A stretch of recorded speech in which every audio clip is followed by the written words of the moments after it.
नमस्कार दोस्तों, Jharkhand coaching classes के यूट्यूब चैनल में आप लोगों का स्वागत है।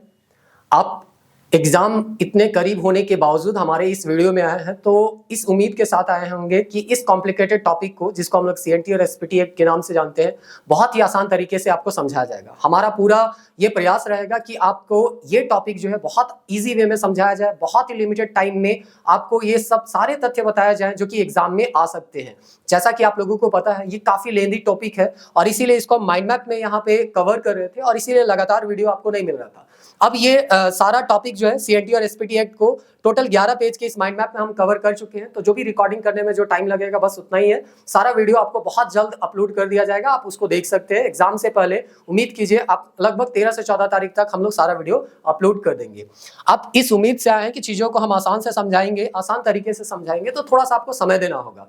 हम पूरा प्रयास कर रहे हैं कि बहुत ही आसान तरीके से आपको इस कॉम्प्लिकेटेड टॉपिक को भी समझा सके।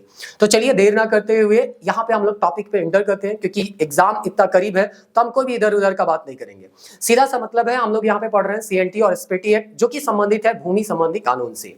अब कोई भी एक्ट अगर आपको थोड़ा सा पता होगा, बेसिक अगर पता होगा, तो आपको जानकारी होगा सीएनटी एक्ट के अंतर्गत यहाँ पे 19 अध्याय और 271 धाराएं हैं। उसी तरह एसपीटी एक्ट जाइएगा तो आपका 9 अध्याय और 72 धारा है। आप समझिए कि इतना बड़ा कानून है, तो इस कानून को बनने में काफी समय लगा होगा और इसको बनने के लिए काफी सारे ऐसे घटना घटे होंगे जिसको आपको जानना जरूरी है। कहने का मतलब इसका आधार, इसका पृष्ठभूमि आपको बहुत जरूरी है जाना, क्योंकि कहते हैं ना कि अगर 10 मंजिला आपको कोई भवन दिख रहा है तो उसके नीचे आधार भी उतना मजबूत होगा। तो इतना बड़ा अगर कानून बना है तो इसका आधार भी मजबूत होगा। आपको जानना होगा कि कानून को कब बना, पटवारी कब बना, यहाँ पे डीसी शब्द कब आया, डिप्टी कमिश्नर जिसको हम कहते हैं वो कब आया, कमिश्नर शब्द कब आया, यहाँ पे पहली बार सर्वेक्षण का काम कब किया गया, भूमि को पट्टा रखने का अधिकार रैयत को कब मिला, ये सब सारा चीज आपको यहाँ पे इस बैकग्राउंड में पता चलेगा। जैसा कि एक एग्जांपल और अगर हम दे तो जैसे हमारा भारतीय संविधान जो बना था यह लागू हुआ था 26 जनवरी 1950 को, लेकिन अगर आप इतिहास में जाइएगा तो ये बनने का प्रोसेस शुरू हुआ था रेगुलेटिंग एक्ट 1773 से।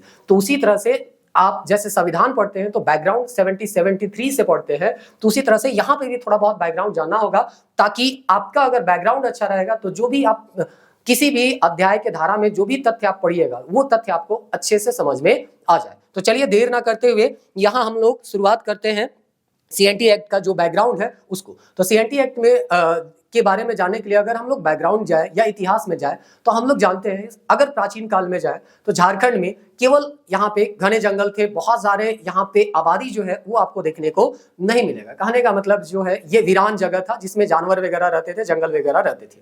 लेकिन समय बीतता गया और कई सारे लोग जो है यहाँ पे आते गए और इस तरह से बाहरी लोगों का, या एक तरह से कह सकते हैं यहाँ के जो जनजाति लोगों का, यहाँ पे धीरे धीरे आगमन प्रारंभ हो गया। अगर आप थोड़ा बहुत इतिहास पढ़े तो आपको पता होगा ऋषा मुंडा के या ऋचा मुंडा के नेतृत्व में सुतिया पाहन यहाँ पे आते हैं और मुंडा शासन व्यवस्था का प्रारंभ करते हैं। तो इस तरह से कोई ना कोई भी आदिवासी है कभी ना कभी तो यहाँ पे आए होंगे और यहाँ आने के बाद जो है ये धीरे धीरे यहाँ के जंगल को साफ किए होंगे।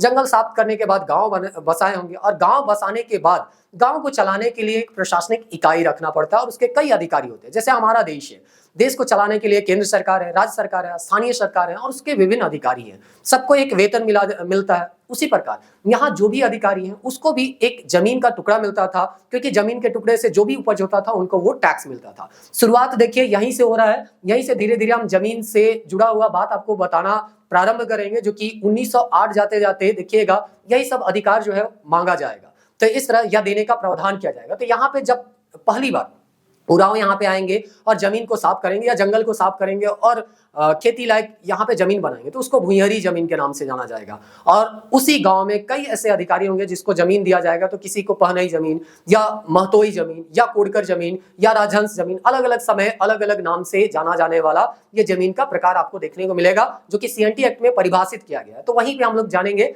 बस अभी इतना जानिए कि बाहर से लोग यहाँ पे आए और यहाँ पे बसे। यहाँ पे गांव को चलाने के लिए कुछ प्रशासनिक इकाई बनाया गया, उसके कुछ अधिकारी थे और उस अधिकारी को कुछ जमीन का टुकड़ा दिया गया जिससे अपने वो कार्य का निर्वहन कर सके। तो इस तरह से यहाँ पे ये गांव जो है धीरे धीरे खुशहाल रूप से चलता रहा। कहते हैं ना, खुशी जो है ज्यादा दिन तक बर्दाश्त होता नहीं है, कहीं ना कहीं किसी ना किसी का नजर लग जाता है। झारखंड में भी यही हुआ। झारखंड के लोगों का खुशी जो है वो बाहरी लोगों को बर्दाश्त नहीं हुआ और समय भी जैसे जैसे बीतता है यहाँ पे कई आक्रमणकारी जो है आक्रमण करने लग जाते हैं, यानी बाहरियों का प्रभाव आपको झारखंड में देखने को मिल जाता है। यहाँ पे देखिए ठीक है, जनजाति लोग यहाँ पे आए थे लेकिन इसको अपना भूमि मान के यहाँ पे ये लोग रहे और उसके बाद यहीं के होके रह गए।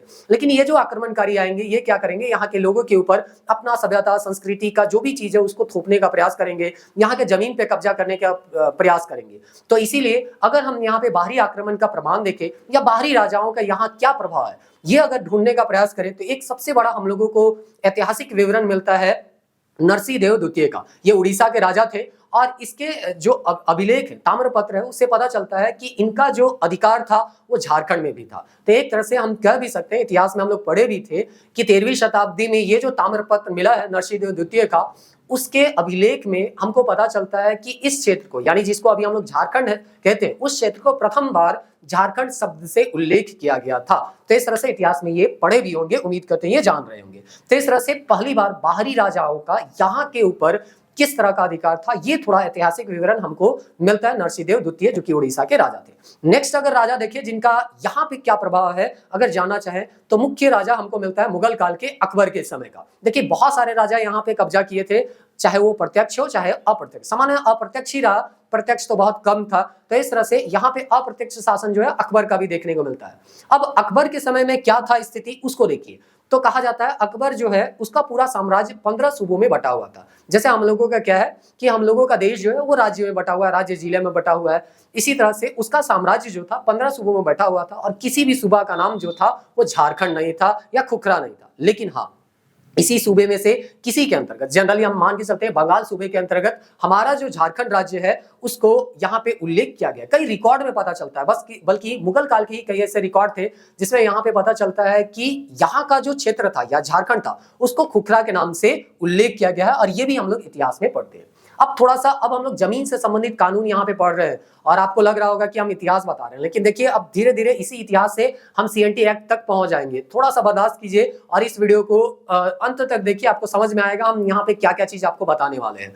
तो इस तरह से यहाँ पे देखिए राजा है, अब राजा को अपने साम्राज्य में शासन करना है। शासन ऐसे चलता नहीं है, जब तक आपके पास पैसा नहीं रहेगा, इनकम का स्रोत नहीं रहेगा, तब तक आप शासन नहीं कर सकते। इसीलिए यहाँ पे राजा जो है अपना जो दीवान होगा, यानी अकबर जो है अपने दीवान टोडरमल को कहेगा कि तुम कुछ ऐसा व्यवस्था करो जिससे हमको टैक्स यहाँ लगातार मिलते रहे और किसान भी बहुत ज्यादा परेशान ना हो। तो जो उसका दीवान है टोडरमल, वो मालगुजारी व्यवस्था के लिए एक उपाय निकालेगा और बोलेगा आपके अंतर्गत या आपके साम्राज्य में जो भी भूमि है, जहां पे भी खेती हो रहा है, उसके उपज का 1/3 हिस्सा का जो बाजार मूल्य होगा उसको आप टैक्स के रूप में ले लीजिए। मान के चलिए हम ये कहते हैं कि 100 किलो मेरा धान का उपज हुआ, 100 किलो में 1/3 हम बाजार में बेचते हैं, तो हमको जो पैसा मिलेगा वो जो पैसा होगा 1/3 का जो पैसा होगा धान का, उसको हम टैक्स के रूप में देंगे किसको? राजा को। इस तरह का व्यवस्था देता है टोडरमल और ये क्रम है आपका 1582 का। सारा चीज लिखा हुआ भी आपको हम बताएंगे, अभी कहानी सुनिए। तो इस तरह से यहाँ पे ये टैक्स व्यवस्था या मालगुजारी व्यवस्था टोडरमल के द्वारा यहाँ पे किया जाता है और पूरे अकबर के साम्राज्य में लागू हो जाएगा। और कहीं ना कहीं अभी हम लोग देखेंगे कि अकबर के साम्राज्य में ही या मुगल साम्राज्य में हम लोगों का झारखंड भी आता था, अप्रत्यक्ष ही सही लेकिन आता तो था, और इसीलिए हम लोगों को भी इसी मालगुजारी से टैक्स देना होगा। और अभी भी हम जमीन में टैक्स देते हैं, जमीन में किसका अपना अधिकार है, भुइयरी, खुटखटीदार, है ना, यहाँ काश्तकारी, वो सारा चीज यहीं से आपको समझ में आएगा। तो इस तरह से यहाँ पे अब यहाँ पे क्या हुआ कि 1585 का समय आया। 1585 में यहाँ पे एक घटना हमको देखने को मिलता है। कोई भी राजा है अपना साम्राज्य विस्तार करना चाहता है। अकबर तो एक तरह से कहिए महान राजा का इसको दर्जा भी मिला है, तो ये भी अपना साम्राज्य का विस्तार करेगा और नहीं चाहेगा कि इसके साम्राज्य में कोई भी ऐसा राजा हो जो कि इसको टैक्स ना देता हो। और इसीलिए ये झारखंड के ऊपर यानी खुखरा के ऊपर भी आक्रमण करवाता है और शहबाज का कंबू यहाँ के जो मधुकरण सिंह थे जो कि नागवंशी राजा थे, उसको पकड़ के इनके दरबार में ले जाता है। अकबर जो है किसी भी राजा के साथ दुर्व्यवहार सामान्यतः नहीं करते थे, ऐसा माना जाता है। और इस तरह से मधुकरण सिंह के साथ वैसा कुछ दुर्व्यवहार नहीं किया जाता है, बल्कि उसको सिंह के जगह शाह का उपाधि दिया जाता है और कहा जाता है सालाना आपको टैक्स देना है। आपके क्षेत्र में हम प्रत्यक्ष रूप से किसी तरह का डे बाय डे में किसी तरह का हस्तक्षेप नहीं करेंगे। मतलब साल में आप पैसा पहुंचा दीजिए, आप साल भर अपना शासन कैसे चलाते हैं इससे हमको कोई लेना देना नहीं। मतलब प्रत्यक्ष शासन यहाँ पे नहीं करना चाह रहे थे, ये चीज आप समझने का प्रयास कीजिए। जब यहाँ अंग्रेज आएंगे तो डायरेक्टली यहाँ पे इन्वॉल्व हो जाएंगे और यही एक तरह से कहिए विरोध का कारण भी बनेगा। तो चलिए यहाँ पे अब हम लोग यहाँ पे जो भी चीज स्लाइड में अभी तक देखे उसको थोड़ा सा समराइज करने का प्रयास करते हैं। तो आपको बताया गया अकबर का जो यहाँ पे शासन रहा था, यहाँ पे 1556 होगा, यहाँ पे शासन रहा था, उसमें देखते हैं इनका साम्राज्य 15 सूबों में था, जिसमें कोई भी सूबा का नाम झारखंड नहीं था या खुखरा नहीं था। लेकिन हाँ, कई रिकॉर्ड में पता चलता है कि झारखंड का मुख्यालय जो था खुखरा था, यानी खुखरा अस्तित्व में था, ऐसा हमको पता चलता है। फिर टोडरमल 1582 में मालगुजारी व्यवस्था देते हैं, मधुकरण सिंह को यहाँ पे पकड़ा जाता है और अधीनता स्वीकार कर लेते हैं। इस तरह से हम लोग जो है मुगलों के अधीन आ जाते हैं। अब यहाँ पे देख गया है कि सिद्धांत क्या था मालगुजारी का, तो जो भी फसल यहाँ पे उगाया जाएगा उसको 1/3 का बाजार मूल्य, यानी कि वही बोले कि अगर 100 किलो यहाँ पे धान है तो इसका 1/3 आप बेच दीजिए बाजार में, वो जो मूल्य आपका मिलेगा वही टैक्स के रूप में आपको देना होगा। लेकिन ये जो मूल्य होगा, है ना, ये टैक्स होगा वो फसल पे डिपेंड करेगा। हो सकता है आप टमाटर जैसे सब्जी है या आलू टमाटर प्याज, इस सब में टैक्स रेट अलग होगा, और अनाज वाला जैसे कि आपका धान है गेहूं है उसमें टैक्स रेट अलग हो सकता है।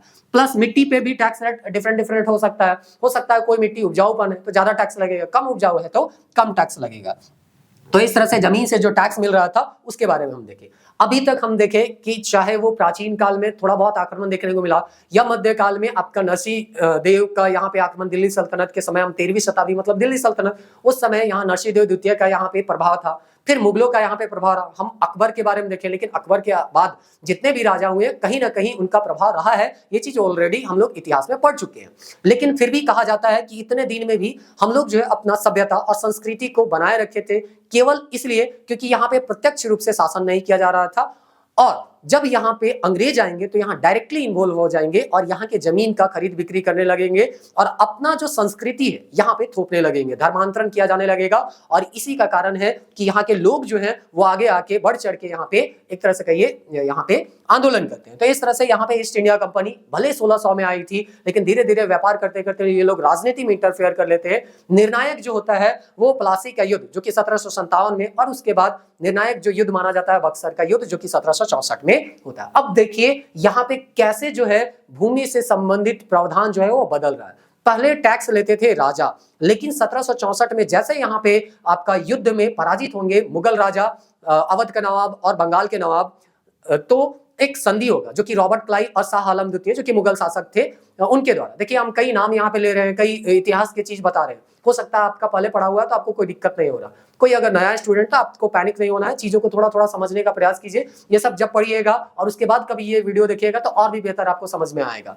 तो इस तरह से यहाँ पे रॉबर्ट क्लाइव और शाह आलम द्वितीय के बीच एक संधि होता है। जब भी लड़ाई होता है, लड़ाई जब समाप्त हो जाता है तो संधि सुलह होता है। तो इस संधि को कहा जाता है इलाहाबाद की संधि जो कि 1765 में होता है। और इसमें एक हक मिलता है अंग्रेजों को जिसको हम लोग बोलते हैं दीवानी अधिकार। और दीवानी अधिकार कहाँ का मिलता है, तो बंगाल, बिहार, उड़ीसा जिसके हम लोग अधीन थे। हम लोग एक तरह से कह सकते हैं बंगाल के ही अधीन थे। फिर 12 में यहाँ पे बंगाल से अलग हो जाता है उड़ीसा और बिहार। फिर बिहार जो है 36 में उड़ीसा से अलग हो जाता है, और फिर हम लोग 2000 में बिहार से अलग हो जाते हैं। तो ये जो क्रम था यहाँ पे आप देख सकते हैं। तो यहाँ पे क्या हुआ, रॉबर्ट क्लाइव शाह आलम द्वितीय को बोलता है कि भाई तुम जो है लाल किला में बैठे हुए रहो, तुमको टेंशन नहीं लेना है, तुमको हम 26 लाख रुपया दे रहे हैं, बाकी जो भी इनकम यहां से होगा वो प्रॉफिट मेरा होगा। यानी अगर हम 100 लाख रुपया टैक्स के रूप में वसूलते हैं तो 26 लाख रुपया हम तुमको देंगे, बाकी का जो भी बचेगा वो कंपनी है ना अपने पास रखेगी। लेकिन आप समझिए ये बात तो चलिए ठीक है, इलाहाबाद संधि, अब हार गया तो संधि तो मानना पड़ेगा, शाह आलम द्वितीय मान भी गया। अब यहाँ पे अंग्रेजों के साथ समस्या ये आया कि यहाँ पे किसके पास कितना जमीन है, कहाँ कौन गांव है, कहाँ कौन लोग बचे हैं, ये कुछ अता पता ही नहीं था। आप सिंपली सोचिए, आप थोड़ा सा अपने में लेके सोचिए कि आप मानिए चलिए कहीं पे किसी कंपनी के अधिकारी बन के गए चाइना में। अब ना तो चाइना का आपको भाषा समझ में आ रहा है, ना चाइना में कहाँ कौन किसान है, क्या है, कहाँ कौन गाँव, वो अता पता आपको है नहीं। तो आप क्या कीजिएगा, सिंपली एक व्यक्ति को जो कि आपका भाषा समझ रहा है, आप उसके भाषा को थोड़ा बहुत समझ पा रहे हैं, उसको आप कहिएगा आप जाओ गांव गांव और गांव गांव से टैक्स वसूल करके लेके आओ, हम तुमको जो भी मेहनताना होगा उसका खर्चा देंगे। और इस तरह से मोहम्मद रजा खां और राजा सितब राय जो कि जिसको यहाँ पे नियुक्त किया जाता है और कहा जाता है कि तुम लोग दोनों का काम है कि बंगाल और बिहार से टैक्स वसूल करके लाओ, जो भी मेहनताना होगा हम तुमको यहाँ पे देंगे। तो कहने का मतलब अंग्रेज जो है प्रशासन को एक तरफ रखे और जो टैक्स वसूल है उसको एक तरफ। तो दोहरी शासन व्यवस्था जो है 1765 में आपको देखने को मिलेगा, जिसको आगे चल के यहाँ पे वारेन हेस्टिंग के द्वारा समाप्त भी कर दिया जाएगा। अब देखिए यहाँ पे फिर से हम बहुत सारा चीज बोल रहे हैं कि बहुत सारी चीजों को यहाँ पे एक ही वीडियो में बता रहे हैं, इसलिए बहुत सारा तथ्य आपको नए नए जानने को मिल रहे होंगे। उम्मीद करते हैं ये सब ऑलरेडी आप पढ़े होंगे, थोड़ा बहुत नहीं पढ़े हैं तो हम बार बार करें, पैनिक होने की आवश्यकता नहीं है। चीजों को आप बाद में और भी क्लियर से समझिएगा तो ये टॉपिक और भी आपको बेहतर तरीके से समझ में आएगा। अब समझिए कि अभी हम बोले थे 26 लाख रुपया जो है वो टैक्स देना है किसको, शाह आलम द्वितीय को। तो ये पैसा तो ये लोग घर से लाएगा नहीं, ब्रिटेन से उठा के नहीं लाएगा, ये यहीं से टैक्स कहीं ना कहीं वसूलेगा और राजा को देगा। तब ये लोग क्या करा, बंगाल में तो इनका कब्जा था ही था अंग्रेजों का, चूंकि बंगाल, अवध और एक तरह से कह सकते हैं मुगल शासक के अधीन जो भी क्षेत्र थे वो इसके अधीन आ चुके थे। लेकिन देखिए मुगल शासक कमजोर हो चुका था, तो जो भी क्षेत्रीय राजा थे या छोटे छोटे राजा थे वो लोग मुगलों को या अपने बगल वाले राजा को टैक्स नहीं देते थे। इसीलिए अंग्रेज चाह रहा था वैसा कोई भी राजा नहीं होना चाहिए हमारे साम्राज्य में जो हमको टैक्स ना देता हो, और इसीलिए जो है अपने साम्राज्य का विस्तार कर रहे थे। धीरे से ये बंगाल से सबसे पहली बार यहाँ पे झारखंड में प्रवेश करेंगे ढालभूम, और ढालभूम में आपको बताया गया था यहाँ राजा बैकुंठ धवल देव राजा शासन करते थे। नरसिंहगढ़ किला पे यहाँ पे कब्जा किया जाता है, फिर जगन्नाथ ढाल को राजा बनाया जाता है और जगन्नाथ ढाल फिर से यहाँ पे क्या कर देंगे, आपका विद्रोह कर देंगे। तो इस तरह से फर्गुसन यहाँ पे आता है और कब्जा कर लेता है एक तरह से यहाँ पे।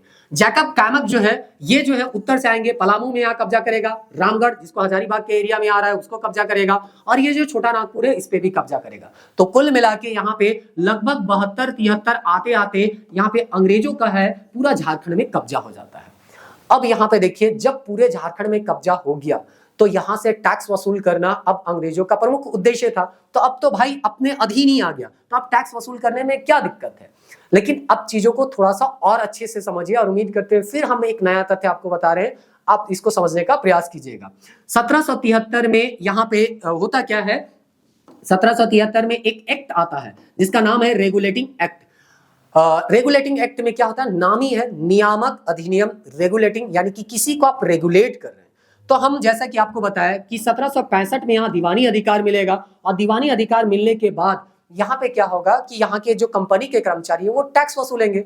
लेकिन यहाँ भ्रष्टाचार बढ़ गया था, कंपनी के कर्मचारी अपना तिजोरी तो भर रहे थे लेकिन कंपनी इससे क्या हो रही थी, नुकसान में जा रही थी। 72-73 आते आते कंपनी जाती है सरकार के पास और बोलती है कि हमको जो है 1 लाख रुपया उधारी दीजिए। जिसको 26 लाख रुपया राजा को देना है वो 1 लाख रुपया मांगने जा रही है सरकार के पास। सोच लीजिए परिस्थिति कितना खराब था। ऐसा नहीं है कि यहाँ पे कर्मचारी का इनकम नहीं था, कर्मचारी अथा कमा रहे लेकिन कंपनी डूब रही है, मतलब भ्रष्टाचार हो रहा है। सरकार बोल रही है कि हम तुमको 1 लाख रुपया देंगे या तुम जितना पैसा मांगेगा देंगे, लेकिन क्या गारंटी है कि तुम्हारा कंपनी उगेगा, जो डूब रहा है वो तो और भी डूब सकता है। तब वो एक शर्त रखती है सरकार, ब्रिटिश गवर्नमेंट, कि हम तुम्हारा कंपनी को रेगुलेट करेंगे, तुम्हारे अधिकारी जितना भी है वो मेरे का बताए अनुसार काम करेंगे तभी हम तुमको पैसा देंगे। होता है ना कि कभी किसी से आप उधारी मांगने गए तो बोलेगा हमारा अनुसार काम करेगा तो हम पैसा देंगे और नहीं तो नहीं देंगे। तो सीधा सा मतलब है ब्रिटिश सरकार बोली कंपनी को कि पैसा चाहिए तो मेरे अनुसार काम करो और नहीं तो भैया चलते बनो यहाँ से। तो ब्रिटिश कंपनी जो थी अब कह रही थी ईस्ट इंडिया कंपनी, भाई डूबने से अच्छा है कि जो भी शर्त आपका वो हाँ ना बोलिए, हम अपने कर्मचारियों को आपके शर्त के अनुसार काम करवाएंगे। तो ये एक्ट लाती है जिसका नाम है रेगुलेटिंग एक्ट, और रेगुलेटिंग एक्ट के तहत यहाँ कई प्रशासनिक परिवर्तन किए जाते हैं, जिसमें सबसे बड़ा परिवर्तन यहाँ पे होगा कि ये जो क्षेत्र यहाँ पे जीता गया था, जो कि दक्षिण से हम लिए थे, ढालभूम से लेके पलामू, रामगढ़ और आपका छोटा नागपुर, उसको क्या किया जाएगा, एक जिला का दर्जा दिया जाएगा जिसको हम लोग रामगढ़ जिला के तौर पे जानेंगे। तो इस तरह से झारखंड का प्रथम और प्राचीन सबसे जो जिला होगा 1773 में बना और जिसका नाम था रामगढ़ जिला। अब 73 तक यहाँ पे हम लोग समझ में एक तरह से कहिए आ चुके हैं। और ये चीज फिर समझिए 1765 में जब यहाँ पे अंग्रेज आए थे तो यहाँ पे टैक्स जो है अपने से वसूल नहीं रहे थे, राजा सितब राय और मोहम्मद रजा खां को दिए हुए थे। लेकिन अब समझिए अब समय 1773 का आ चुका है या 72-73 का यहाँ पे आ चुका है, तब इतना दिन तक है ना 7-8 साल हो चुका है। तो आप भी मानिए चले कहीं 7-8 साल से रह रहे हैं तो उसके बारे में आप जान जाइए कहाँ कहाँ कितना किसान है, कहाँ किसके पास कितना जमीन है, थोड़ा बहुत आपको आइडिया हो जाएगा। तो अब क्या बोलिएगा कि भैया तुम जो है अब टैक्स जो है वसूलने का काम आप छोड़ दो, हमें टैक्स वसूल लेंगे, क्योंकि अब हमको आइडिया हो गया है कि कौन कहाँ पे रहता है, किसके पास कितना जमीन है। और इस तरह से 72-73 में एक बोर्ड ऑफ रेवेन्यू का गठन किया जाएगा, जो कि ये इमेज तो बहुत धुंधला है, आपको दिखाई नहीं दे रहा होगा। तो ये बोर्ड ऑफ रेवेन्यू राजस्व विभाग का यहाँ पे गठन किया जाएगा और इसमें जो भी अधिकारी काम करेंगे उसका मुख्य काम ही होगा टैक्स वसूल करना। कहने का मतलब जो दोहरी शासन था उसको समाप्त कर दिया। पहले क्या था, टैक्स अलग वसूल रहा है और लगा प्रशासन अलग कोई है। अब प्रशासन भी अंग्रेज देखेगी और टैक्स भी कौन वसूल करेगा, तो अंग्रेज करेगा। तो इस तरह से यहाँ पे राजस्व विभाग बोर्ड ऑफ रेवेन्यू जो है वो बनाया जाता है 1772 में, यह याद रखिएगा। अब जो भी चीज आपको हम स्लाइड में बताएं उसको हम यहाँ पे कंक्लूड करते हैं। सबसे पहले 65 में यहाँ पे 65 अगर देखिएगा तो 65 में यहाँ पे आपको बताया गया दीवानी अधिकार मिल जाता है बंगाल में मोहम्मद रजा खां को और बिहार में राजा सितब राय को। मालगुजारी वसूलने का इसका काम था, यानी कि भैया तुम जाओ गांव गांव से पैसा लेके आओ, जो भी मेहनताना होगा हम तुमको यहाँ पे देंगे। 22 मार्च 1767 को डालबूम पे वही बैकुंठ धवलदेव पे नरसिंहगढ़ किला में कब्जा करेगा फर्गुसन, और इस तरह से दक्षिण में कब्जा हो जाएगा। जैकब कैमक जो है उत्तर से आएगा, पलामू में कब्जा करेगा, छोटा नागपुर में और हजारीबाग में, और इन सबको मिला के 1773 में एक प्रशासनिक इकाई बनाया जाएगा जिसका नाम है रामगढ़ जिला। इसके जो कलेक्टर होंगे यानी टैक्स कलेक्ट करने वाले वो होंगे यही सेना जो कि यहाँ पे कब्जा किए थे, जैकब कैमक। लेकिन चूंकि ये मिलिट्री थी इसलिए इसको बोला गया मिलिट्री कलेक्टर। तो पूछा जाएगा रामगढ़ जिला जो कि हमारा राज्य का सबसे पहला जिला था, उसका सबसे पहला मिलिट्री कलेक्टर कौन था? तो कैप्टन जॉन कैमक। इसीलिए कहा गया कि इतिहास को जानना बहुत जरूरी है। आपको कई सारे प्रशासनिक इकाई के बारे में पता चलेगा, कई सारे अधिकारी के बारे में पता चलेगा। अभी हम लोग डीसी और कमिश्नर के बारे में भी थोड़ा बहुत यहाँ पे जानेंगे। और जैसा कि आपको बताया गया जब ये 73 का समय आ गया, रेगुलेटिंग एक्ट आ गया, कंपनी घाटा में भी वैसे जा रही थी, तो बोली कि ठीक है हम अपने आदमी रखते हैं, एक संस्था बना देते हैं जिसका काम ही रहेगा टैक्स वसूलना। और बोर्ड ऑफ रेवेन्यू बनाया जाता है 1772 में। कहाँ बनाया जाता है? तो कलकत्ता में बनाया जाता है। इसका काम ही था अपने यहाँ पे कर संग्रह के तौर पे इसको हम लोग जानते थे, यानी कि ये जो है टैक्स को क्या करते थे? वसूल करते थे। तो इस तरह से यहाँ पे ये जो है टैक्स वसूल करने का इनका क्या था? काम था। अच्छा यहाँ पे ये नहीं लिखेगा, सॉरी, ये जो है टैक्स वसूल करने का ये क्या कर रहे थे? काम कर रहे थे कर संग्रह के तौर पे। उसके बाद यहाँ पे दिया गया है प्रशासन का जो है ना, एक तरह से जो टैक्स वसूल करने का कार्यभार था वो कार्यकर्ताओं पे दे दिया, यानी कि इनके जो ऑफिसर थे इस तरह से। और इस तरह से कहा जाता है 1773 में दोहरी प्रणाली जो है डायरकी सिस्टम जो है समाप्त कर दिया गया, और उस समय जो गवर्नर थे वारेन हेस्टिंग थे। तो इस तरह से पहले हम बताए जब दो हाथ में काम को बांट दिया जाए, एक टैक्स वसूल रहा है एक प्रशासन, तो उसको दोहरी शासन बोलती है। वो 65 में था, नया नया जब थे अंग्रेज एक तरह से कहिए मालगुजारी व्यवस्था नहीं जान रहे थे तो किए थे।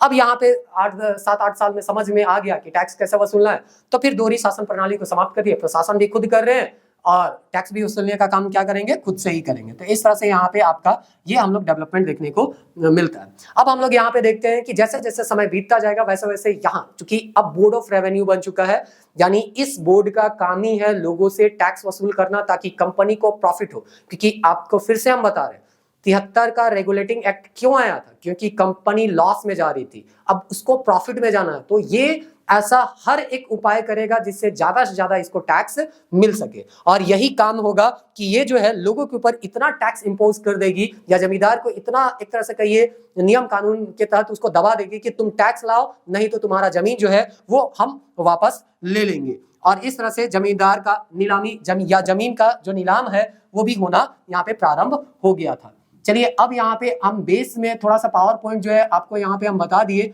अब यहाँ पे थोड़ा सा जो है अब हम लोग जो है माइंड मैप से अब सारा चीज थोड़ा सा क्या लगभग सभी चीज को अब माइंड मैप के थ्रू यहाँ चीजों को समझने का प्रयास करेंगे। चलिए तो यहाँ पे आप देख पा रहे होंगे ये सारा चीज ऑलरेडी हम लोग पढ़ चुके हैं, तो फिर से इसको हम रिपीट नहीं करेंगे। यहाँ पे बोर्ड ऑफ रेवेन्यू आपका बन गया था, यहाँ तक हम देख चुके थे। अब बोर्ड ऑफ रेवेन्यू बनने के बाद क्या हो रहा है उसको देखिए। बोर्ड ऑफ रेवेन्यू के बाद हम बोले थे कि यहाँ पे जिला बनेगा, और जिला में जो बनेगा वो कौन होगा? रामगढ़ होगा। रामगढ़ में कौन कौन से क्षेत्र आते थे? तो नागपुर, पलामू, चतरा, हजारीबाग, गिरिडीह और है ना कोडरमा। ये ऑलरेडी हम लोग पहले भी पढ़ चुके हैं। लेकिन एक चीज यहाँ पे याद रखना है कि इसका जो हेडक्वार्टर था वो कौन था? आपका चतरा। और यहाँ पे रामगढ़ बटालियन का जो हेडक्वार्टर था वो कौन था? हजारीबाग। तो इस तरह से ये दोनों चीज यहाँ पे याद रखिएगा, बाकी चीज तो ऑलरेडी आप पढ़ भी चुके होंगे। अब यहाँ पे बात आता है मालगुजारी की। भाई टैक्स लिया जाए तो कैसे लिया जाए? टैक्स लेने का अपना एक नियम होता है। जैसे आप इनकम टैक्स देते हैं या इनडायरेक्ट टैक्स देते हैं, जीएसटी अभी दे रहे हैं, किसमें 5% का स्लैब लगेगा, किसमें 28 का स्लैब लगेगा, ये चीज आपको बताया जाता है स्पष्ट रूप से, तब भी आप टैक्स अच्छे तरीके से पे भी कर सकिएगा, और कोई अगर कलेक्ट करने वाला है तो अच्छे तरीके से कलेक्ट भी कर सकेगा। और इसीलिए यहाँ पे वारेन हेस्टिंग आते हैं 72 से 85 तक, वो नियम लाते हैं, उसको बोला जाता है इजारेदारी व्यवस्था, जो कि 5 साल के लिए लाया गया था। मतलब आपका टैक्स आज 100 रुपया है तो 5 साल तक के लिए 100 रुपया फिक्स। लेकिन ये व्यवस्था चलता नहीं है, 76 में फिर से चेंज किया जाता है, बोलता है 1 वर्षीय हम करेंगे, यानी कि अब 100 रुपया की है तो अगले साल फिर से ये 100 से हो सकता है 110 हो जाए, 100 उससे कम भी हो सकता है, 90 भी हो सकता है, या हो सकता है 100 भी रहे, मतलब चेंज हो सकता है साल भर में, ऐसा है।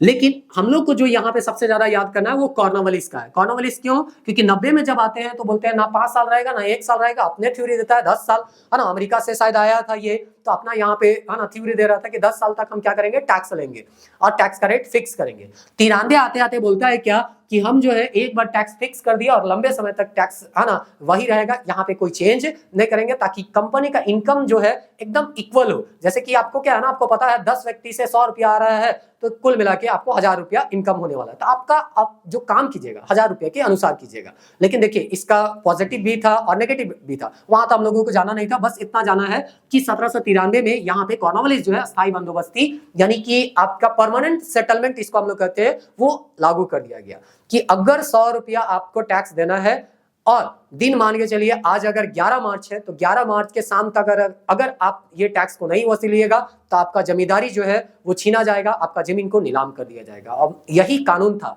जब से जमीन का खरीद बिक्री एक तरह से कह सकते हैं प्रारंभ हो गया। क्योंकि पहले क्या होता था, अगर टैक्स नहीं दिए तो ठीक है, राजा थोड़ा बहुत डांट दिया डपट दिया बस उतना ही हो गया, लोकल राजा है तो बहुत ज्यादा आपका जमीन को छीना नहीं जाता था। लेकिन अब क्या है, अब जो यहाँ पे अंग्रेज आएंगे वो आपके जमीन को ही छीन लेंगे। सोचिए अगर आप कोई ऐसा जमीन पे कब्जा किए हुए हैं या आपका ऐसा जमीन है जिसको आप बहुत ही लंबे समय से यूज करते आ रहे हैं, हो सकता है आपका 5 पीढ़ी 4 पीढ़ी से वो जमीन यूज होता आ रहा होगा, या हो सकता है कि हजारों साल से आप उस जमीन पे एक तरह से कहिए खेती करें। अचानक से कोई आदमी आता है या कोई अंग्रेज आता है और आपको कहता है कि तुम जो है 1 साल का टैक्स नहीं दिया है, तुमको इस जमीन से हटाते, तो आपको कैसा लगेगा, बस वही सोच लीजिए। और इसीलिए यहाँ पे एक तरह से कहिए जनजाति लोग जो है यहाँ पे विद्रोह किए थे। तो अस्थायी बंदोबस्ती से यहाँ पे क्या होते हैं, जमींदार किसान सब त्रस्त हो जाते हैं। लेकिन अस्थायी बंदोबस्ती को हम लोग को सीएनटी एक्ट से जोड़ना है, यानी भूमि संबंधी कानून से, और उसके जो भी अधिकारी बनाए हैं उससे, तो उसको हम जोड़ेंगे। बहुत ज्यादा इसमें हम लोग नहीं जाएंगे। तो मालगुजारी वसूल करने के लिए काफी कठिनाई होती थी किसको, जमींदार को।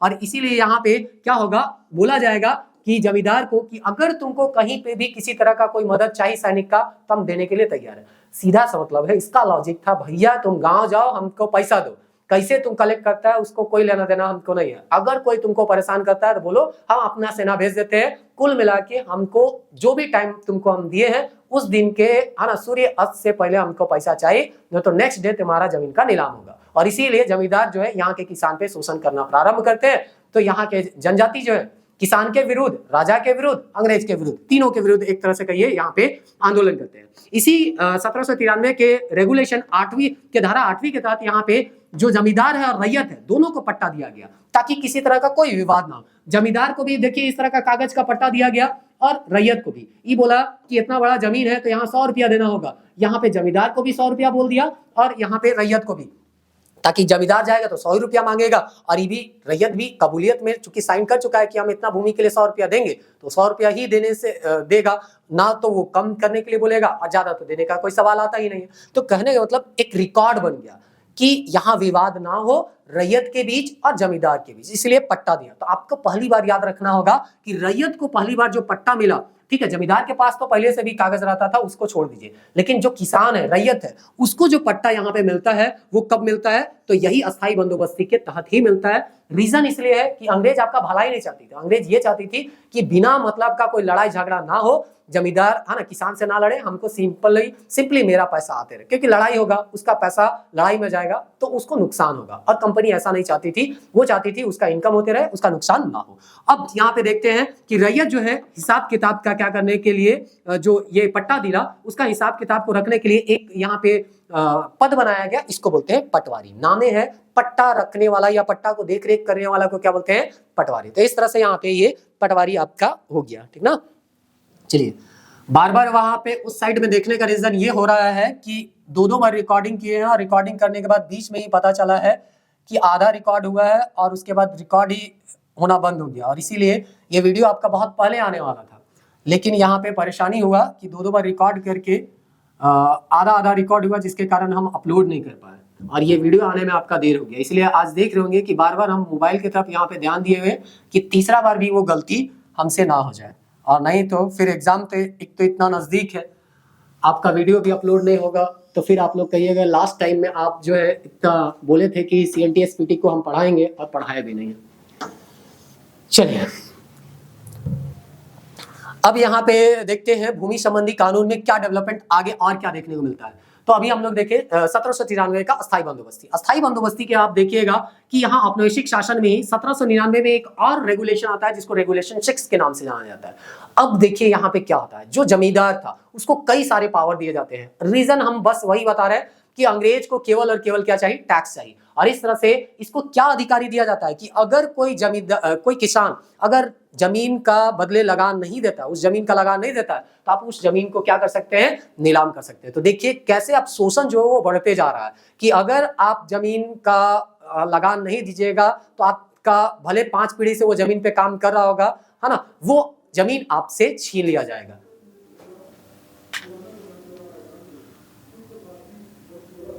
फिर से देखिए यहाँ पे प्रॉब्लम आ गया है। हम वीडियो अभी हम बंद तो करेंगे नहीं, यहां से ही चालू कर रहे हैं, देखते हैं।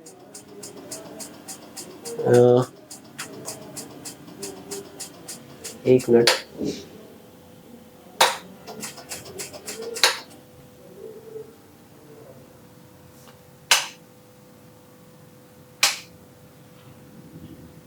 लगता है ये वीडियो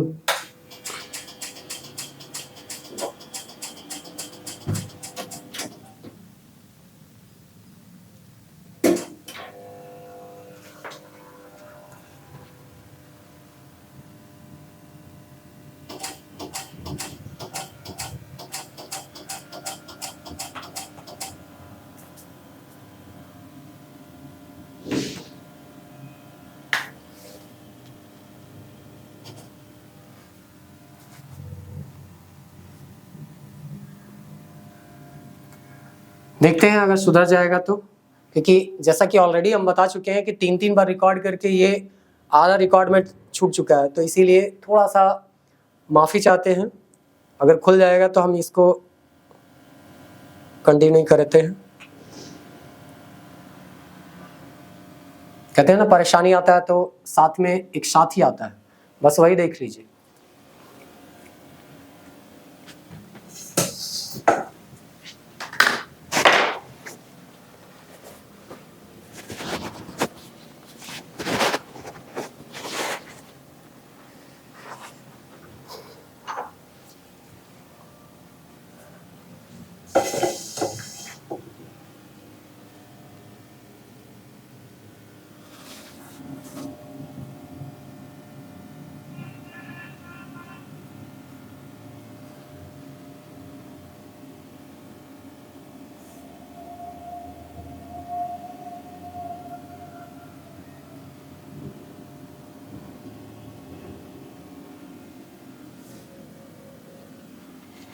आप इसको फॉरवर्ड कर सकते हैं, ये जो टाइम अभी आप वेस्ट नहीं कीजिए, इसको फॉरवर्ड कर लीजिए।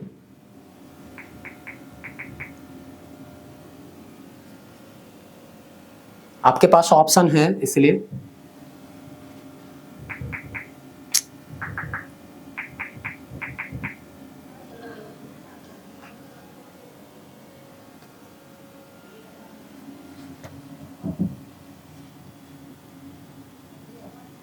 फिर से लाइन कटना चाहे।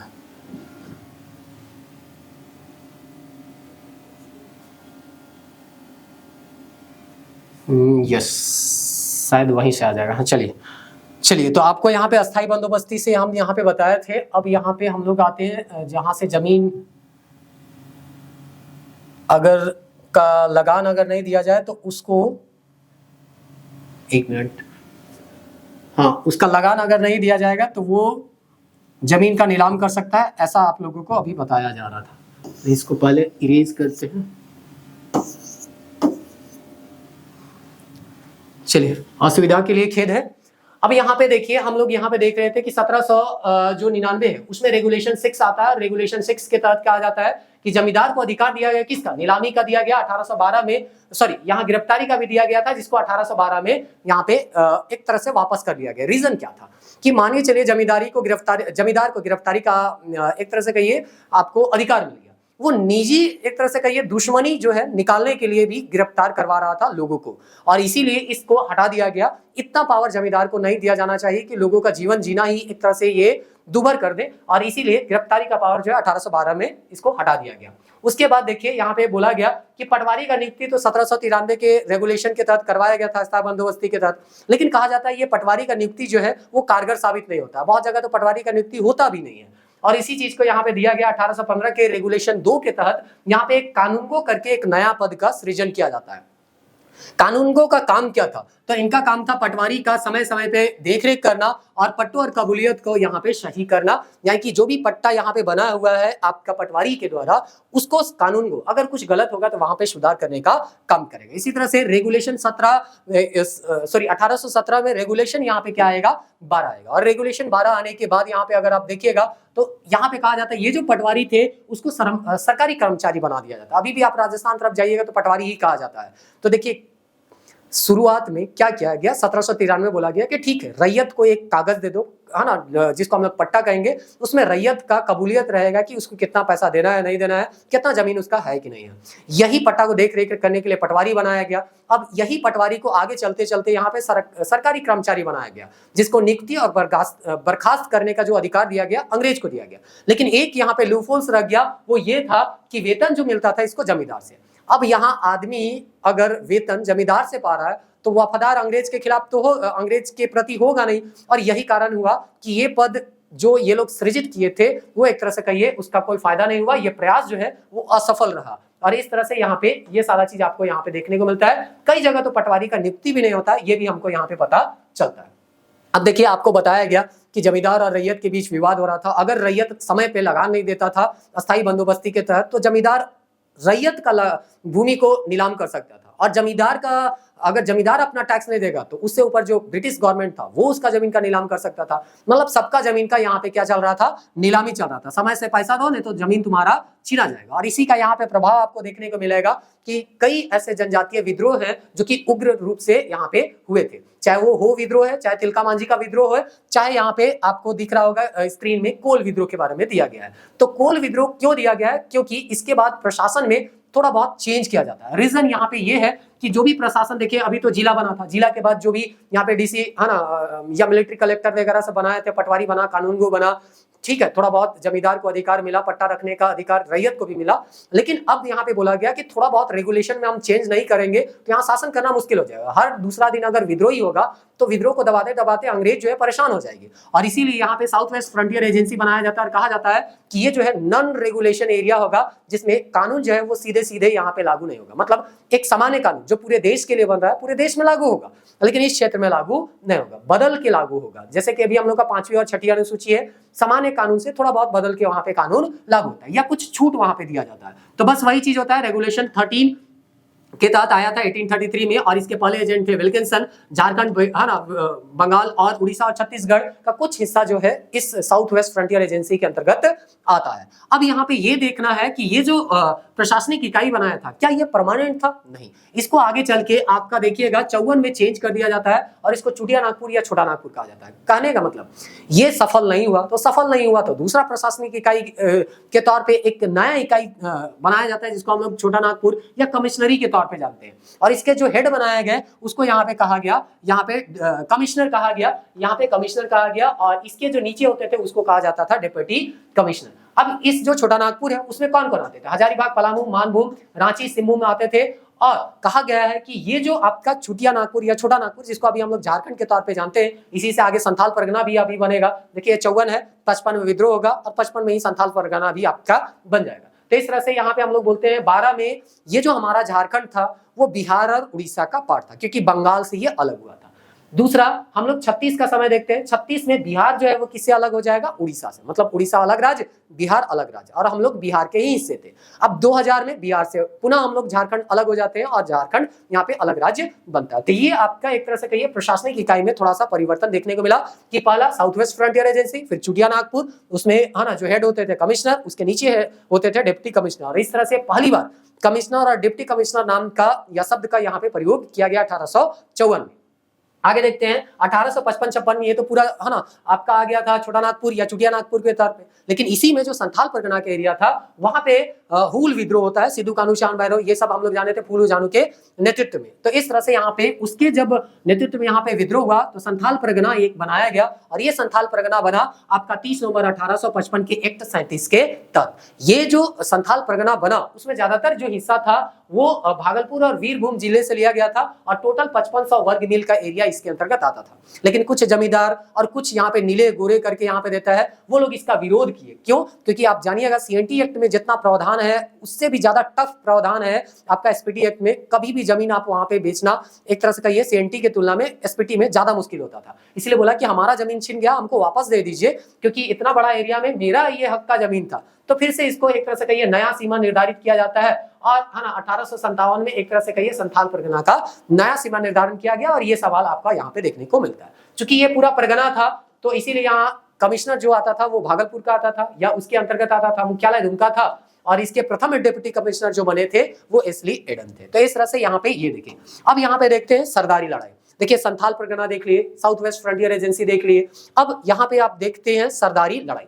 सरदारी लड़ाई अगर थोड़ा बहुत इतिहास आप पढ़े होंगे तो यहाँ जो है ये 3 चरणों में होकर चलता है। पहला चरण इसका जो था वो भूमि संबंधी आंदोलन, मतलब इसका जमीन जो है वो छीन लिया गया था। एक्चुअली जो है कोल विद्रोह के बारे में थोड़ा बहुत पढ़े होंगे तो कोल विद्रोह के समय यहाँ के कई ऐसे उरांव जो थे वो चले गए थे चाय के बागान तरफ, या और दूसरे लोग भी चले गए थे। जब वो वापस आते हैं तो कहते हैं हमारा जो मूल जमीन है, जिसको हम लोग जब जैसे बोले ना अभी जंगल जो था उसको साफ किए और ये पहली बार साफ करके अपना जमीन बनाते हैं, उस जमीन को भी छीना जा रहा था, जिसको ये लोग भुईहरी जमीन के नाम से जानता था। वो जमीन कह रहा था कि जो ये जमीन हम लोग बहुत लंबे समय से यूज कर रहे थे, अब 10 साल हम क्या बाहर गए, आप लोग हमारे जमीन पे कब्जा कर लिए, तो ये जमीन ये वापस आते थे। और इसी के लिए सरदारी आंदोलन आपका चल रहा था। बाद में ये बोलते हैं मतलब ये आंदोलन एक और रूप लेता है जिसमें है ना पुराने मूल्यों का पुनर्स्थापना, यानी कि जो इसका कल्चर या संस्कृति छीना जा रहा था उसको ये बचाने का प्रयास कर रहे थे। धर्मांतरण जो हो रहा था, आपको पता भी होगा कि बिरसा मुंडा ईसाईयत धर्म चलाते हैं, ईसाई धर्म पे उनका विश्वास हट जाता है, या वैष्णव धर्म भी अपनाते हैं, वो भी एक तरह से त्याग देते हैं।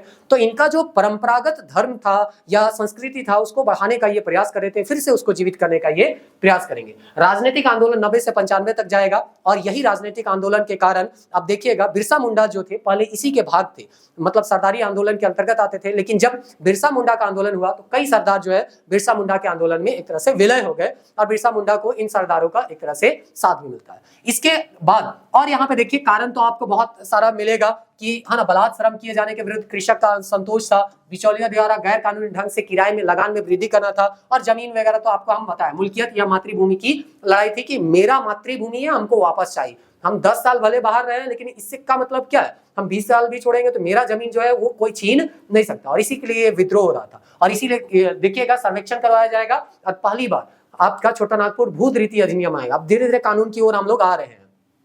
तो यहाँ पे देखिए, यहाँ पे एक चीज और देखिएगा कि उरांव जो है उसको तो भूत रीति अधिनियम के तहत मिलेगा, लेकिन मुंडा को यहाँ पे नहीं मिलेगा, सरदार लोग को नहीं मिलेगा, कोल सरदार लोग को। और जबकि ये जो सरदारी लड़ाई था उसमें कोल सरदार, मुंडा और उरांव सभी एक तरह से कहिए भागीदार थे, और सबको मिलकर ये आंदोलन को चला रहे थे।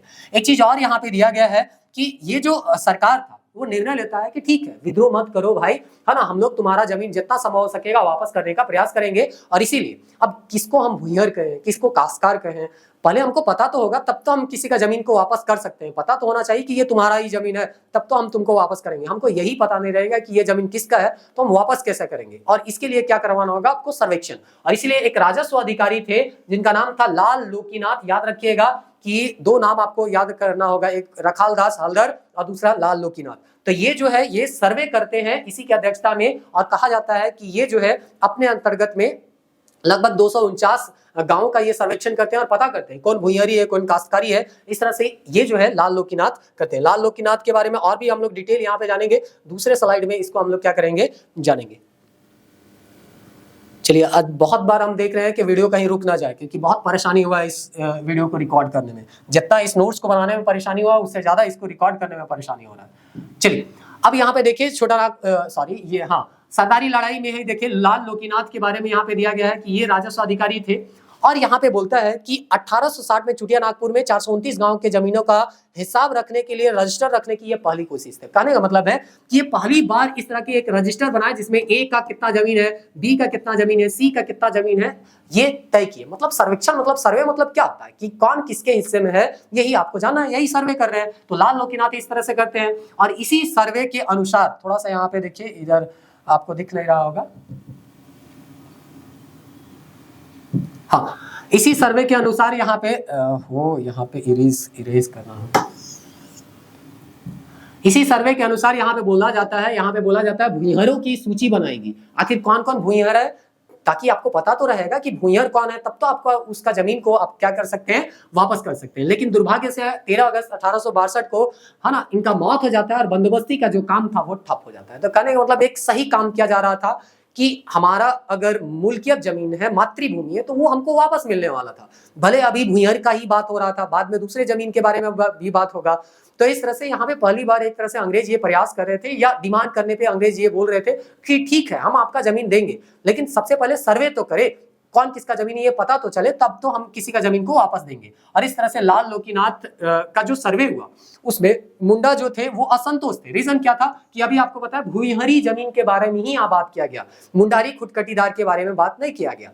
तो देखिए, भूइंहरी उरांवों से संबंधित है, मुंडारी खुटकटीदार जो है वो मुंडाओं से संबंधित है। तो मुंडा का भी तो जमीन उसको चाहिए, क्योंकि उसका भी जमीन तो छीना गया होगा। तो केवल आप उरांव को देखिएगा, मुंडा को छोड़ दीजिएगा। तो अभी हम बोले ना कि कोल सरदा में उरांव मुंडा सभी सरदारी आंदोलन में साथ मिलकर चल रहे थे। अब पता चला एक ग्रुप को तो मिल गया, दूसरा ग्रुप को नहीं मिला। दूसरा जो एक तरह से कहिए भूइंहरी जिनका जमीन था वो तो वापस मिल रहा था, लेकिन वही लोग का कुछ भूइंहरी जमीन के अलावा भी जमीन था जिसमें उनका कब्जा था, वो जमीन नहीं दे रहा था। कहने का मतलब यहाँ पे ये भूइंहरी है, ये जमीन भूइंहरी है, तो बोला कि ठीक है, ये तुम ले लो क्योंकि ये तुम्हारा भूइंहरी जमीन है। लेकिन कुछ जमीन ऐसा था जो भूइंहरी तो नहीं था, लेकिन भूइंहर का वहां पे कब्जा था। मतलब हम भूइंहरी एक तरह से कहिए किसान है, तो मेरा यहाँ पे कब्जा था।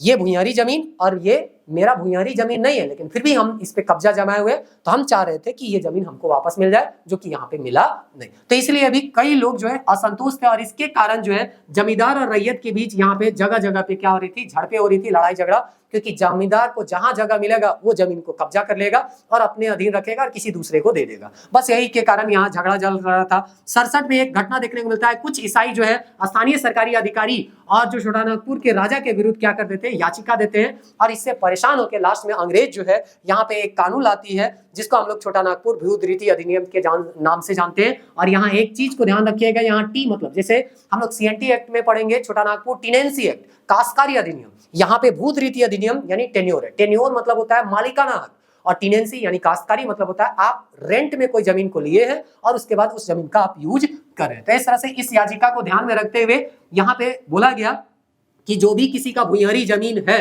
जिसको पिछले 20 वर्षों में जिन रैयत ने मतलब जिसको पिछले 20 वर्षों में छीना गया उसको वापस कर दिया जाएगा। जैसे इसको समझिए कि यहाँ पे आपका 1969 का ये 1869 का ये क्या है, कानून है।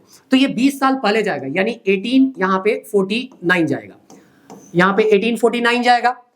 यहाँ पे बोला जा रहा है 1849 और 1869 के बीच किसी भी भूइंहरी का जमीन अगर छीना गया है तो हम उस जमीन को वापस देंगे। और ये जो सर्वे किसका जमीन था नहीं था, ये तो लाल लोकीनाथ सर्वे करके गया था, तो इसी के आधार पे पता चला कि कौन किसका भूइंहरी जमीन था और उसको लूट लिया गया। मान चलिए ये मेरा एक जमीन था जो कि भूइंहरी जमीन था, इसको लूटा गया 19 ही निकलता है 1854 में, 1854 में छीन लिया गया। तो मतलब ये 20 साल तो नहीं हुआ, 20 साल के अंदर ही है, यानी कि 1849 के बाद का ही समय है। तो 20 साल के अंदर मेरा जमीन अगर छीना गया है तो वो जमीन हमको वापस मिलेगा, ऐसा बोलता है यहाँ पे छोटानागपुर भूत रीति अधिनियम के अंतर्गत, ऐसा यहाँ पे बोला गया। तो इस चीज को याद रखिएगा, ये हो सकता है आपको यहाँ पे सवाल में देखने को मिल जाए। अब यहाँ पे देखने को मिलता है कि आखिर ये भूइंहरी जमीन के अंतर्गत कौन कौन सा जमीन आता था।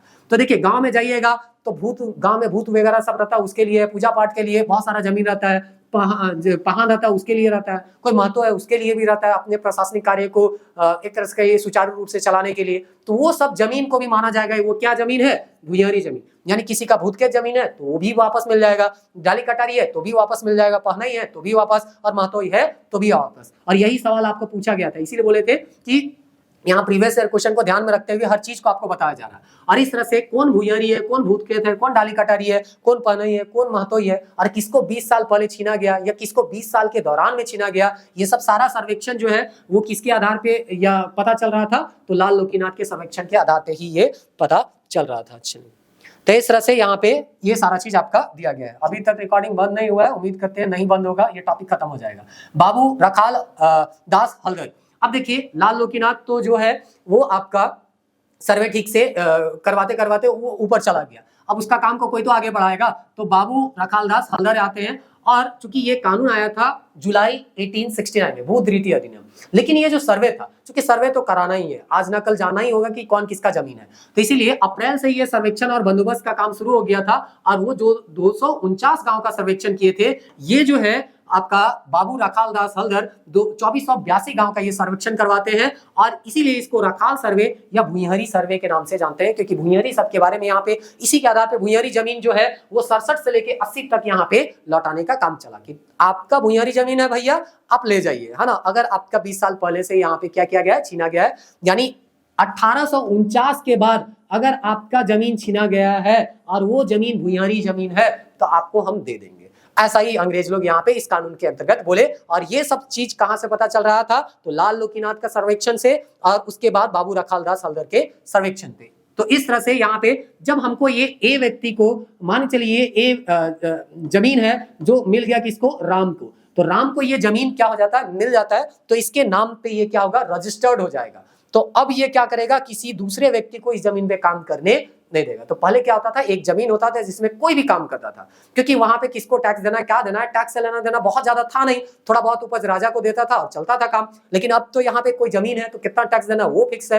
तो भाई तेरा जमीन है, तुम काम करेगा तो टैक्स दो, हम काम करेंगे तो भी हमको देना पड़ेगा टैक्स। तो वही चीज यहाँ पे बोलता है, सामुदायिक उत्पादन प्रणाली का ह्रास होता है और जमीन की निजी मलकियत का उदय हो जाता है कि ये जमीन ए जो है वो राम का ही होगा, श्याम का नहीं होगा। तो ये सब सारा चीज जो है आपको देखिए यहाँ से पता चल रहा होगा। इसके बाद भी बोलता है सरदार भी संतुष्ट नहीं थे। इसका कारण हम बताएं कि वो जमीन की भी वापसी चाहते थे जिस पर उनके पूर्वज का क्या था, अधिकार था। तो माने चलिए अभी फिर हम बताएं, ये अगर भुइंहरी जमीन है ए और बी जो है भुइंहरी जमीन नहीं है, लेकिन इसके पूर्वज इस पे कब्जा किए थे, तो बोलेगा ठीक है भुइंहरी जमीन आप वापस कर दी, अच्छी बात है, लेकिन हमको बी वाला भी जमीन चाहिए, क्योंकि बी वाला में भी हमारे दादा परदादा यहाँ पे है ना अधिकार किए हुए थे, वो भी मेरा ही जमीन है। तो इस तरह से इसलिए सरदार है ना पूरी तरह से ये लोग भी खुश नहीं थे। भुइंहरी के बंदोबस्त के बाद है ना यहाँ कई प्रकार की छूट, जैसे राजहंस, खुटकटी और कोड़कर इत्यादि, यहाँ पे वो लोग भी खुश होता नहीं। मतलब किसी का राजहंस भूमि है, किसी का खुटकटी, किसी का कोड़कर, तो ये लोग भी खुश नहीं था। उसके बाद यहाँ पे देखिए भूमि संबंधी उपद्रव बार बार होते रहता था। जमींदार धीरे धीरे इनका कर पे क्या करते थे, कब्जा करते थे, और रैयत इसका क्या कर रहे थे, विरोध कर रहे थे। तो देखिए जमीन को हम बोले ना कि जमीन पे जब भी एक तरह से कहिए कब्जा करने का मौका मिलेगा जमींदार को, वो छोड़ेगा नहीं, जमीन को सीधे क्या कर देगा, कब्जा कर देगा। और इसीलिए इसको रोकने के लिए एक रेवेन्यू है ना कमीशन का वो का गठन किया जाएगा। और इसका उद्देश्य क्या होगा, जमींदार और रैयत से संबंधित जो कायदे कानून है उसका सार तैयार करना संधि। बोलेगा भैया तुम्हारा जमींदार का ये काम है, रैयत का ये काम है, किसी का दूसरे काम में हस्तक्षेप मत करो, है ना, शांति व्यवस्था बनाए रखो। जैसे कि हम लोग क्या कहते हैं, केंद्र सरकार की केंद्रीय सूची, राज्य सरकार की राज्य सूची, राज्य सूची में राज्य सरकार बनाओ, केंद्र सरकार केंद्रीय सूची बनाएगी। तो इस तरह से जमीन और रैयत का अपना अपना कायदा कानून फिक्स कर दिया, तुम लोग इसी कायदे कानून से चलेगा, कहीं उल्लंघन हुआ तो सजा तुमको मिलेगा, चाहे वो रैयत हो चाहे वो जमींदार हो। और नए विधेयक जो लाना था अभी ये विधेयक, उसके बारे में बोला कि क्या रूपरेखा होगा उसका थोड़ा सा आपको बताना है। यहाँ 5 फरवरी 1859 को छोटा नागपुर जमींदारी काश्तकार अधिनियम यहाँ पे पास कर दिया जाता है। और इसमें फिर से बोला जाता है कानून में जमींदार और रैयत के बीच जो विवाद के मामले की प्रक्रिया में बदलाव जो था वो यहाँ पे कर दिया गया कि आखिर ये जो प्रक्रिया होगा उसका विवाद का बदलाव यहाँ पे किस तरह से यहाँ पे होगा। चलिए ये लास्ट अब यहाँ पे बचा हुआ उसको हम लोग खत्म कर लेते हैं। इस पेज का लास्ट जो है वो लगभग अब खत्म हो चुका है, इसको हम लोग देख लेते हैं, इरेज करते हैं, थोड़ा सा टाइम यहाँ पे लिमिटेड हो गया।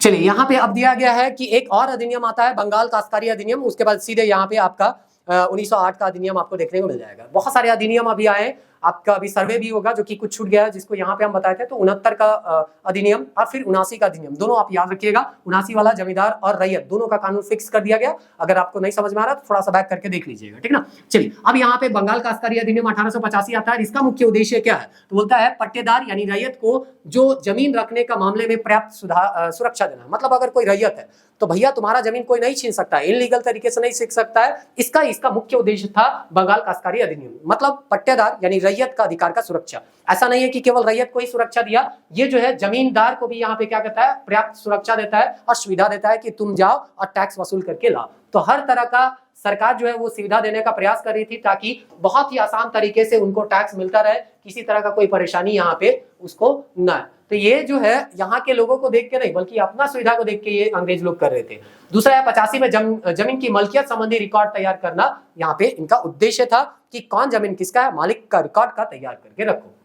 और यही सब रिकॉर्ड जो यहाँ पे बना उसका ये जो बेस बना छोटा नागपुर काश्तकारी अधिनियम। मतलब ये जो अधिनियम बनेगा पहले से जो अधिनियम आते आ रहा था उसमें जो जो था उन बातों को ध्यान में रखेगा और 1908 का ये अधिनियम को यहाँ पे क्या करेगा, बताएगा।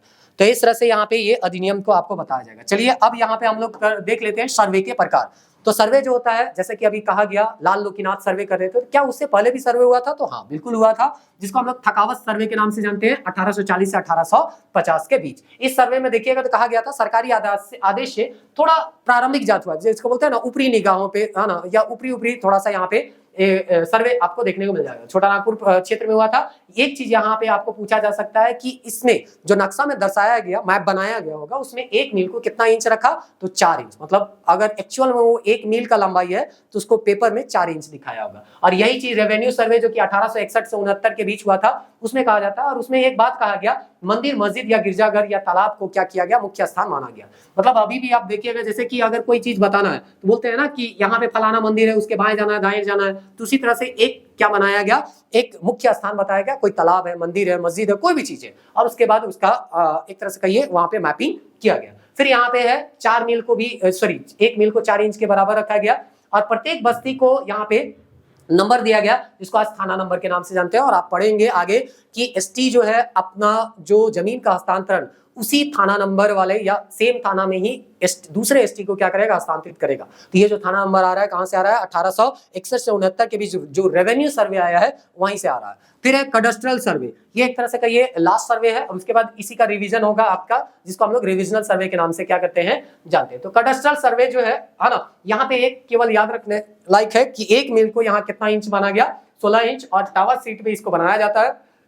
इससे संबंधित हो सकता है कोई आपको बहुत ज्यादा जानकारी हो जिसमें इस सब यंत्र का यहाँ पे प्रयोग करता है, लेकिन हमको नहीं लगता है ये सब पूछे जाएगा, है ना। सीएनटी एक्ट से संबंधित कानून है तो वो पूछेगा। जैसे पढ़ देते हैं, थियोडोलाइट टावर्स है, प्रिज्मेटिक कंपास टावर्स है, प्लेन टेब्लू टावर्स है, जरीब कैची द्वारा टावर्स है। फिर रिविजनल सर्वे, या रिविजनल मतलब क्या होता है कि कोई भी चीज का आप रिविजन करते हैं। जैसे अभी टॉपिक को बहुत तेजी से रिवाइज कर रहे हैं, जो चीज ऑलरेडी है उसको आप रिवाइज करते हैं। तो क्या होता है ना कि एक जमीन है तो ऐसा ही तो हमेशा रहेगा नहीं। मान चलिए एक व्यक्ति का 2 बेटा है तो उसका हिस्सा फिर से हो जाएगा ए जमीन बी जमीन, बी का पुनः 2 बेटा हो गया तो फिर 2 हिस्सा, फिर अगर मान चलिए 2-3 बेटा हो गया तो फिर उसका 2-3 हिस्सा। तो रिविजन करना पड़ता है, किसका जमीन का मालिक वर्तमान में कौन है ये जानने के लिए आपको इस तरह से रिविजनल सर्वे करना पड़ता है। तो रिविजनल सर्वे में अगर कुछ आपको याद रखना है तो क्या याद रखना है, वो याद ये रखना है कि जब रिविजनल सर्वे के समय अमीन को जो यहाँ पे अमीन को जो यहाँ पे नक्शा मिलेगा, बोलता है काली स्याही के बदले नीली स्याही का बना हुआ नक्शा मिलता है। यानी कि अमीन को नीली स्याही वाला नक्शा मिलेगा कब, रिविजनल सर्वे के दौरान। तो उम्मीद करते हैं ये चीज आपको समझ में आ गया होगा। खरीद बिक्री, है ना, ये जो भी कारण रहा होगा जिसके कारण जमीन का यहाँ पे मलकियत यानी कि उसका मालिकाना हक यहाँ पे क्या हो रहा है, चेंज हो रहा है। तो ये सारा चीज आपको यहाँ पे देखने को मिल रहा है, ठीक ना। चलिए, अब यहाँ पे है प्रशासन में बदलाव, उसको भी देख लेते हैं और वीडियो जो है खत्म हो जाएगा। उम्मीद करते हैं ये वीडियो जो है वो कंप्लीट हो ही जाए।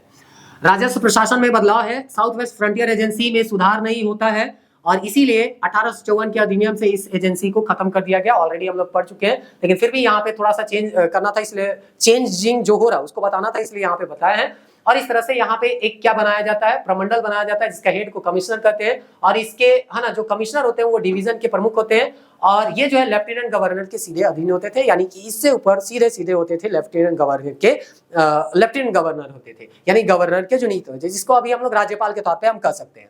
तो इस तरह से यहाँ पे जो डिस्ट्रिक्ट में होता था डिप्टी कमिश्नर होता था, जो कि कमिश्नर के क्या होते हैं, नीचे। इसीलिए यहाँ पे कमिश्नर या डिप्यूटी कमिश्नर यानी कि कमिश्नर के नीचे उप आयुक्त, आयुक्त को डीसी को क्या बोलते हैं? उपायुक्त, यानी उप आयुक्त, आयुक्त का उप, यानी कि है ना, जैसे कि उप मुख्यमंत्री बोलते हैं, है ना, उसे डिप्टी सीएम, उसी तरह से डिप्टी कमिश्नर। चलिए, चुटिया नागपुर डिवीजन ये गैर नियामक, है ना, या नॉन रेगुलेशन एरिया ही रहा। शुरुआत में ही कहे थे, जब यहाँ पे साउथ वेस्ट फ्रंटियर एजेंसी बना था उसी समय से नॉन रेगुलेशन एरिया बनाया गया था। तो जब छोटा नागपुर यहाँ पे बनाया गया या चुटिया नागपुर, तो वो भी नॉन रेगुलेशन ही था, केवल शब्दावली में थोड़ा थोड़ा यहाँ पे चेंज आ रहा था। 55 में तो संथाल विद्रोह के बाद संथाल परगना बनता ही है ना। नॉन रेगुलेशन एरिया के बारे में बताया गया है कि ये जो है समय के साथ केवल नाम बदला और कुछ यहाँ पे बदलने वाला नहीं। अनुसूचित 1874 में अनुसूचित जिला अधिनियम के अनुसार अनुसूचित जिले के नाम से जाना जाता था। 1919 में पिछड़ा क्षेत्र के नाम से जाना जाता था। 35 में अर्ध अपवर्जित क्षेत्र या अपवर्जित क्षेत्र के नाम से जाना जाता था। और भारतीय संविधान जब लागू हुआ तो 5वीं और 6वीं अनुसूची के तौर पर इसको हम लोग क्या करते हैं, जानते हैं। तो इस तरह से यहाँ पे चैप्टर का हम यहाँ पे शुरुआत आपको थोड़ा सा कर देते हैं और उसके बाद नेक्स्ट हम लोग जो है वो मेन आर्टिकल से ही आपका यहाँ पे देखेंगे, इंट्रोडक्शन वहाँ पे आपका नहीं देखेंगे। चलिए, तो सीएनटी एक्ट यहाँ पे देखिए कि कैसे आपका सर्वे होता है, 40 में होता है, फिर आपका लाल लोकीनाथ करते हैं 61 से 69 के बीच होता है, आपका थकावस्त होता है, कडस्ट्रल होता है, रिविजनल होता है, ये सब सारा सर्वे यहाँ पे हो रहा था। फिर बीच बीच में आपका कानून आता है, भूतवृत्ति अधिनियम आता है 1869, उसके बाद आपका 79 में भी कानून आता है, 85 में भी कानून आता है। किसी में रैयत और किसान से संबंधित बात था, तो किसी में भुइंरी जो जमीन वाले मालिक थे उसको भुइंर जमीन देना था। यही सब बातों को ध्यान में रखते हुए सीएनटी एक्ट जो है 1908 यहाँ पे आता है और इसमें न केवल भुइंर के बारे में बल्कि यहाँ मुंडारी, खुटखटीदार, कोड़कर, इन सब के बारे में यहाँ पे प्रावधान यहाँ पे किया गया है। कहने का मतलब है, देखिए पहले जो कानून बना था उसमें क्या गलती है, उससे ये सीख लिया, तब जाके ये कानून यहाँ पे बना। पहले भूतवृत्ति अधिनियम बनाया गया था आपका भुइंरी से संबंधित, तो पता चला कि मुंडारी लोग यहाँ पे क्या कर रहे हैं, विरोध कर रहे हैं। तो इसीलिए बोला कि भाई जो है यहाँ हम सभी चीज को क्या कर देते हैं, इंक्लूड कर देते हैं। तो इस तरह से यहाँ छोटा नागपुर काश्तकारी अधिनियम यहाँ पे आता है। याद रखिएगा, यहाँ टीनेंसी है, टेन्योर नहीं। और टीनेंसी मतलब होता है काश्तकारी, यानी कि किसी का जमीन आप रेंट के तरह क्या कर रहे हैं, यूज कर रहे हैं। फिर ये जो आता है बंगाल एक्ट 6 के तहत आता है, ये याद रखिएगा, कभी कभी हम लोग इसको ध्यान में नहीं रखते हैं कि बंगाल का अधिनियम 6 के तहत इस अधिनियम